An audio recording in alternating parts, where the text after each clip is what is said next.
high court कथाटा पड़ा माननीय मुख्यमंत्री आज उत्तर रखिले काली दिन रखिले आज गोटे कथा कहले एटा लोकंकर मनोबल को विभिन्न प्रकार विभिन्न कथा छुंची हाईकोर्ट जदि हम प्रथम कथा होची ओडिशार पश्चिम ओडिशार गोटे हाईकोर्ट हम पूर्व थिला दक्षिण ओडिशार जयपुर हवा दरकार जेहेतु चारिआडे ब्रह्मपुर एटू निकटस्थ ब्रह्मपुर अच्छी ब्रह्मपुर सहित आलोचना करने भी दरकार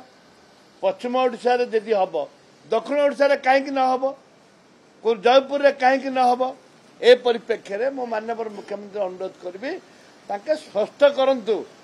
केबे सुधा हाईकोर्ट डिक्लेयर हम हाईकोर्ट बेंच डिक्लेयर हम पश्चिम ओडिशा आ दक्षिण ओडिशा जयपुर ठारे स्पष्ट डिक्लेयर करने दरकार